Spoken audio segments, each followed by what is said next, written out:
நீங்கள் பார்த்து கொண்டிருப்பது Infonet channel, the complete news portal. Corona தொற்றால் பாதிக்கப்பட்டு சென்னை தனியார் மருத்துவமனையில் அனுமதிக்கப்பட்டிருந்த திமுக எம்எல்ஏ ஜே அன்பழகன் இன்னைக்கு காலையில் சிகிச்சை பலனின்றி உயிரிழந்தார். அவருக்கு 62 வயசுங்க. சென்னை மேற்கு மாவட்ட திமுக செயலாளர், சேப்பாக்கம் திருவல்லிக்கேணி தொகுதி எம்எல்ஏ தான் ஜே அன்பழகன்.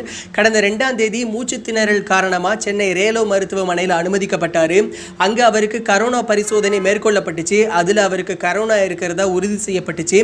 கடந்த 6ஆம் தேதி மருத்துவமனைக்கு நேரில் போன திமுக தலைவர் மு.க. ஸ்டாலின் ஜே அன்பழகனுடைய உடல்நிலை குறித்து மருத்துவர்கள்ட்ட கேட்டறிஞ்சாரு. இந்நிலையில ஜே அன்பழகன் சிகிச்சை பலனின்றி இன்னைக்கு காலையில உயிரிழந்ததா மருத்துவமனை தரப்புல தெரிவிக்கப்பட்டிருக்கு. அவரது மறைவு திமுக தலைவர் மு.க. ஸ்டாலினுக்கும் சரி, மற்ற கழக உறுப்பினர்களுக்கும் சரி ஒரு மிகப்பெரிய இழப்பு தான். அதே சமயம் ஜே அன்பழகன் விளையாட்டு செய்திகளை தெரிஞ்சுக்கிறதுல ரொம்பவே ஆர்வம் உடையவராம். இன்னொரு விஷயம், திமுக தலைவர் மு.க. ஸ்டாலின் தமிழ்நாட்டுக்கு முதல்வராக வரணும் அப்படிங்கிற ஆசை ஜே அன்பழகனுக்கு நிறையவே இருந்துச்சாம். ஸோ அதுதான் அவருடைய கடைசி ஆசையாகவும் இருந்திருக்கு. இந்த வீடியோ உங்களுக்கு பிடிச்சிருந்தா லைக் பண்ணுங்க, ஷேர் பண்ணுங்க, கமெண்ட் பண்ணுங்க. மறக்காம சப்ஸ்கிரைப் பண்ணுங்க. பக்கத்துல இருக்க பெல் ஐகானை கிளிக் பண்ணுங்க.